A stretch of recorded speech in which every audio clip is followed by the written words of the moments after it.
اعوذ باللہ من الشیطان الرجیم بسم اللہ الرحمن الرحیم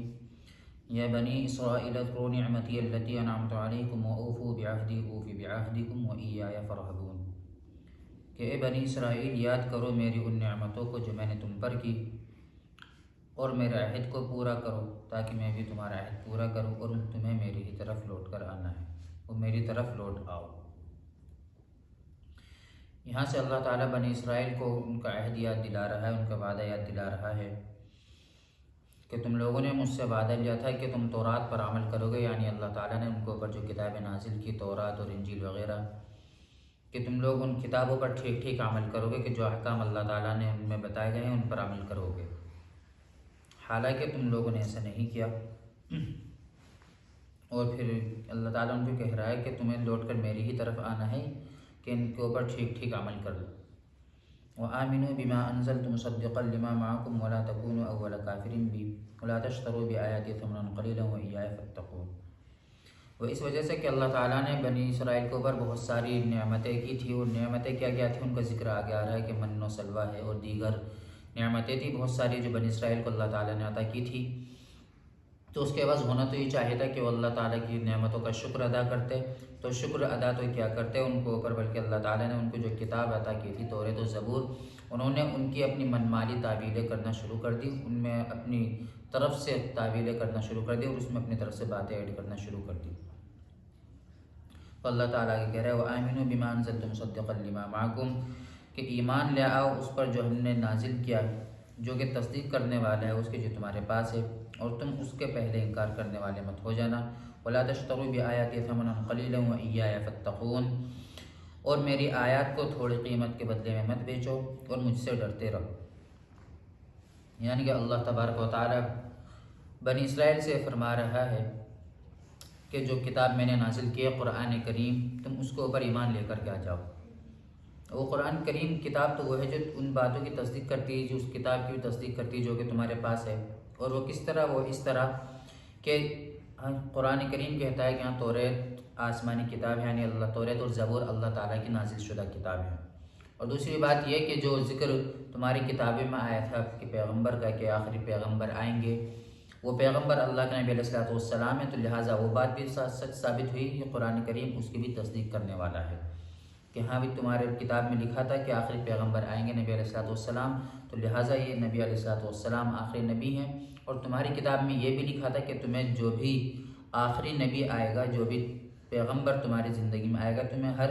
آخری نبی کی، ہر نبی کی بات کو ماننا پڑے گا، تو لہٰذا اس اعتبار سے بھی تمہاری ذمہ داری بنتی ہے کہ تم آخری نبی کی بات کو مانو۔ اس کے بارے میں اللہ تعالیٰ کہہ رہا ہے کہ اور ایمان لے آؤ اس پر جو ہم نے نازل کیا، جو کہ تصدیق کرنے والا ہے، جو کہ تصدیق کرنے والے ہیں اس کتاب کی جو کہ تمہارے ساتھ ہے، جو تمہارے پاس ہے، اور تم اس کے پہلے انکار کرنے والے مت ہو جانا۔ پہلے انکار کرنے والے کا مطلب یہ ہے کہ جب کفار مکہ کے سامنے اسلام کو پیش کیا گیا تو وہ اسلام میں داخل ہوتے رہے، اور جب ان کے سامنے پیش کیا گیا بنی اسرائیل کے سامنے تو انہوں نے اسلام کو پیش نہیں کیا۔ اس کی وجہ ان کو خاص طور سے اس لیے ذکر کیا گیا، حالانکہ کفار کو تو کچھ معلوم نہیں تھا اللہ کے نبی علیہ الصلوۃ والسلام کے بارے میں کہ کون ہے کیا ہے، اور بنی اسرائیل کو معلوم تھا کیونکہ ان کی پہلی کتابوں میں تورات میں، زبور میں، انجیل وغیرہ میں، ان کتابوں میں پہلے سے ذکر تھا اللہ کے نبی علیہ الصلوۃ والسلام کا کہ آخری پیغمبر آئیں گے، تو ہونا تو یہ چاہیے تھا کہ یہ لوگ پہلے اسلام قبول کرتے، حالانکہ ایسا نہیں ہوا۔ تو اللہ تعالیٰ کہہ رہا ہے کہ وَلَا تَشْتَرُوا بِآيَاتِي ثَمَنًا قَلِيلًا وَإِيَّايَ فَاتَّقُونِ، اور میری آیات کو تم تھوڑی قیمت کے بدلے میں مت بیچو، وَإِيَّاِيَ فَاتَّقُونِ، اور مجھے سے ڈرو۔ تھوڑی آیت میں بیچنے کا مطلب یہ، تھوڑی قیمت کے بدلے میں بیچنے کا مطلب یہ ہے کہ جو اس کتاب کے جاننے والے تھے، یعنی اس کتاب کو پڑھنے والے لوگ تھے تورات اور زبور وغیرہ کو، تو وہ اس کی تشریح اپنی منمانی کیا کرتے تھے،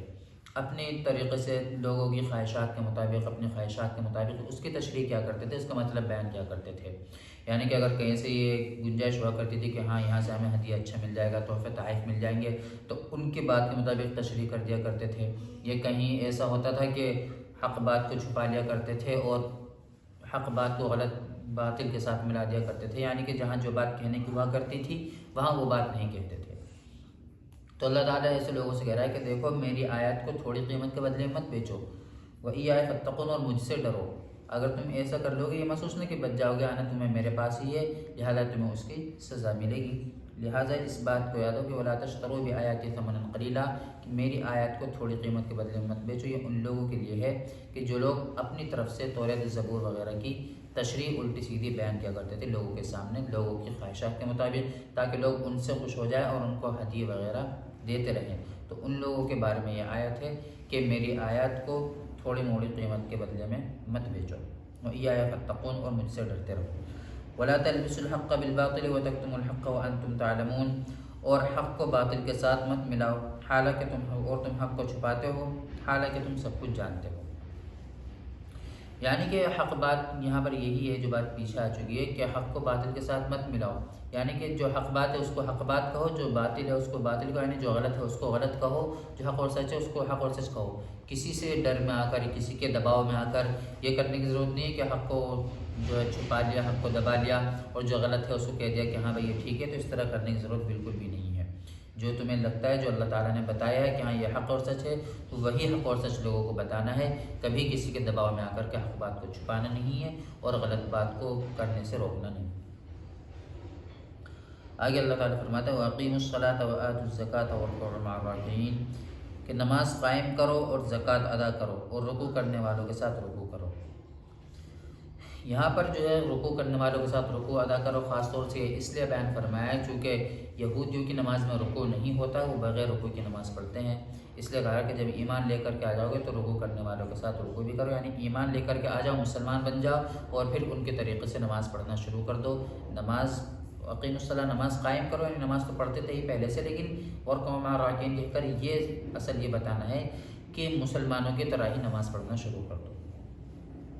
أتأمرون الناس بالبر وتنسون أنفسكم وأنتم تتلون الكتاب أفلا تعقلون، کیا تم لوگوں کو بھلائی کا حکم دیتے ہو اور خود کو بھولے بیٹھے ہو حالانکہ تم کتاب کی تلاوت بھی کرتے ہو، تو کیا تمہیں سمجھ نہیں آتا، کیا تم سمجھتے نہیں ہو؟ یعنی کہ اللہ تعالیٰ کہہ رہا ہے کہ تم لوگوں کو تو اچھے اچھے کاموں کا حکم دیتے ہو، لوگوں کو بتاتے ہو کہ ہاں بھائی یہ بات صحیح ہے، یہ کام کرو، یہ کام کہ نمازیں پڑھو، قرآن کی تلاوت کرو،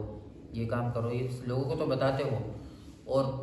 خود کو بھولے بیٹھو، یعنی خود عمل نہیں کرتے، نہ خود نماز پڑھتے ہو، نہ قرآن کی تلاوت کرتے ہو، نہ برائیوں سے بچتے ہو۔ تو یہ کیا فائدہ ہے اس کا کہ لوگوں کو بھی برائی سے بچاتے رہو اور خود بھی بچتے رہو، لوگوں کو بھی اچھائی کا حکم کرتے رہو اور خود بھی اچھی باتوں پر عمل کرتے رہو، تب تو فائدہ ہے۔ أتأمرون الناس بالبر وتنسون أنفسكم وأنتم تتلون الكتاب، کہ تم لوگوں کو بھلائی کا حکم دیتے ہو اور حالانکہ خود کو بھولے بیٹھے ہو اور تم قرآن کریم کتاب کی تلاوت بھی کرتے ہو، تو کیا تمہیں سمجھ نہیں آتا؟ یعنی کہ قرآن کریم کی تلاوت کرتے ہو تو تمہیں سمجھنے توریت زبور وغیرہ کی تلاوت کرتے ہو، تمہیں سمجھنا چاہیے کہ جو اس کے اندر ہے، جو بات جس طرح لکھی ہوئی ہے، جس طرح اللہ تعالیٰ نے نازل کی ہے اس کو اسی طرح بیان کرو، اس میں اپنی طرف سے ملاوٹ کر کے یا کمی زیادہ کر کے اس کو بالکل بھی بیان نہ کرو۔ وَاسْتَعِينُوا بِالصَّبْرِ وَالصَّلَاةِ وَإِنَّهَا لَكَبِيرَةٌ إِلَّا عَلَى الْخَاشِعِينَ الَّذِينَ يَظُنُّونَ أَنَّهُمْ مُلَاقُو رَبِّهِمْ وَأَنَّهُمْ إِلَيْهِ رَاجِعُونَ، اور نماز، صبر اور نماز کے ذریعے سے مدد طلب کرو۔ یہ مشکل ہے مگر ان لوگوں پر نہیں کہ جو لوگ یہ خیال رکھتے ہیں کہ وہ اپنے رب سے ملاقات کریں گے، اور ان لوگوں کو اپنے رب کی طرف لوٹ کر جانا ہے۔ یعنی کہ اللہ تعالیٰ کہہ رہا ہے کہ تمہیں جب اللہ تعالیٰ سے کچھ چیز مانگنی ہو، طلب کرنی ہو، مدد مانگنی ہو، تم کسی پریشانی میں گھر جاؤ، اس پریشانی کا حل نہ نکل رہا ہو، تو کیا کرنا ہے وہاں پر؟ سب سے پہلے کہا واستعینوا بالصبر، پہلے لفظ لکھ رہا ہے صبر، کہ پہلے تو صبر کرنا ہے۔ صبر کہتے ہیں کسے؟ صبر کہتے ہیں کہ اللہ تعالیٰ اگر ہمیں کسی آزمائش میں ڈال دے، ہمارے اوپر خدا نہ خواستہ کوئی مصیبت آ جائے، کوئی پریشانی آ جائے، کوئی مشقت آ جائے، تو اس کو برداشت کریں، شکوے شکایت نہ کریں۔ اب ہوتا کیا ہے کہ ہمارے اوپر کوئی اگر مصیبت آ جاتی ہے تو ہم شکوے شکایت کرنے لگ جاتے ہیں کہ اللہ کو میں ہی دکھتا ہوں، نعوذ باللہ، کہ میرے اوپر ہی مصیبت آتی رہتی ہیں، ساری پریشانیاں میرے اوپر ہی آتی ہیں۔ یہ اس کو صبر نہیں کہتے۔ صبر تو کہتے ہیں کہ اگر اللہ تعالیٰ کی طرف سے کوئی پریشانی آ رہی ہے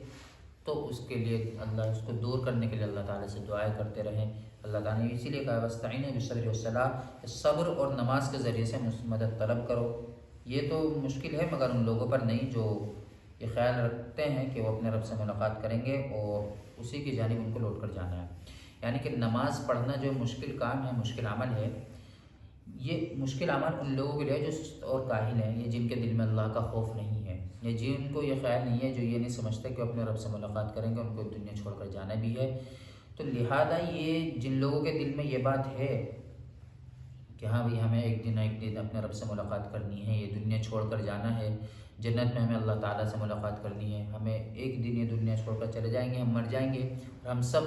لوٹ کر وہیں چلے جائیں گے، یعنی اللہ رب العزت کے پاس ہم سب کو لوٹ کر کے جانا ہے۔ تو وہ لوگ تو عمل کرتے ہیں، یعنی کہ وہ نماز پڑھتے ہیں، اس کی پابندی کرتے ہیں اور صبر بھی کرتے ہیں اور اللہ تعالیٰ سے مانگتے بھی ہیں۔ تو لہٰذا ہمیں بھی انہی لوگوں کی طرح ہو جانا چاہیے